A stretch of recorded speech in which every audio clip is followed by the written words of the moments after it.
Good morning.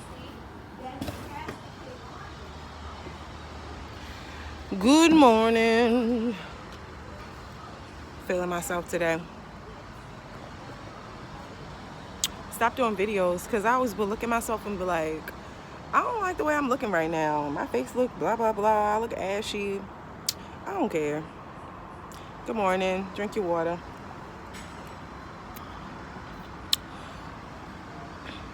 Today is a good day for several reasons. Number one, every day I wake up is better and better because I'm doing the work. What is the work, you ask?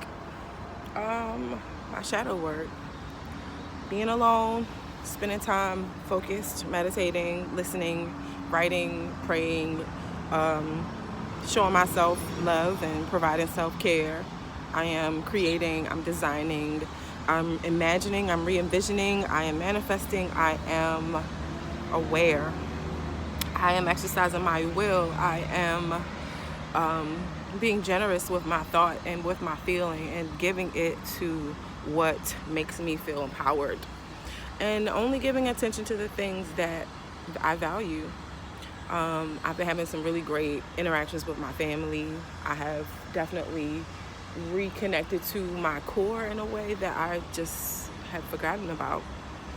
I realized that after being in a nuclear family, being the mom for 10 years, I have totally given everything that I am and have to my family, and I don't regret that. I love that, and I'm grateful for having had the opportunity to nurture my family in the way that I did. At this time, I am grateful for the fact that my family is allowing me to start over in a way that lets me lead from ahead instead of from behind. That empowers me as a woman, as a wife, as a mother, as a daughter, as a sister, as a niece, as a cousin, and also allows me to be positioned for what I have to offer my family in the future.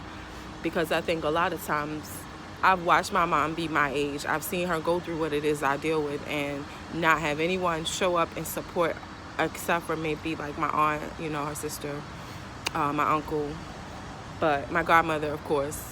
She always is there for us. But, having watched my mom do it pretty much alone and having to reach out to like people in the church community, people who we didn't grow up with, but people who weren't from our nuclear family, but she had to trust them to support me and support her. And a lot of that support just was not really reciprocated, or it was just, it just provided another layer of expectation. Whereas for me, my family has carved out a space for me to discover who it is I want to be and need to be for the future success of myself, my children, my nuclear family, but also my overall greater family. And today for that, I am immensely grateful. I'm so grateful for my tribe of my co-parents and my collaborators in parenting, because they make it possible for me to dream big and re-envision myself for the future. They're the ones who allow me to step away from my traditional role as a mom and say, listen, we know you have more than that to offer. So we're going to support you. We're going to stand in the gap and allow you the space to figure that out, because we know what you have to offer and we trust and we value what you do bring. My brother, shout out to him. He just pretty much was like, yup, he just threw me the alley-oop and I took it to the hole. But just being in a space where I'm trusting and I'm allowing and I'm in a space of receiving the love that it is that I put out and give and share and sacrifice unconditionally. At some point, you can't just give all that love and don't have a space to receive it. It's going to return in ways that you can never imagine. So today, I am grateful. I have an interview for a fellowship that I'm applying. I believe I'm going to get it. And then also I have an interview today that is it's in Virginia, but it's a job that I really feel I'm going to get. And it's in a field that's a bit different than what I've been doing as far as specific role in my company, but it is definitely something involving a bigger, broader role for me that I've always envisioned for myself. So excited. So right now I'm just preparing for the fellowship interview, which is over the phone, and then I have an in-person interview with this new company. So I'm excited. So I hope your day is going well. It's early, it's nice and comfy in DC. I feel like a nice hug. And I'm also glad I'm not in Nebraska right now where it's snow on the ground. like no, just no shade, just all love. But love y'all.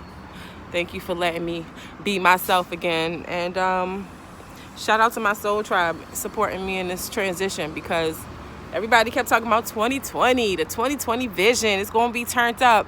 No, 2020 was about falling apart, breaking down, tearing it down. And we're not even over yet, okay? We're still dealing with the last 2 retrogrades of the season, of the year. So if you haven't already done it, figure out Fridays and full moon and Scorpio, and it's a perfect time to set your intentions for the last part of the year. Election week is next week. The final election week, I should say, is next week, and next Tuesday. So we have less than a week now, about a week, but less than a week now to finish voting and casting our votes, whether it's in person or through ballot in mail, on the mail, whatever. So keep doing that. Keep supporting, keep showing love, keep standing in the gap, because somebody gonna stand in the gap for you. Best believe it. So have a wonderful day. Love you.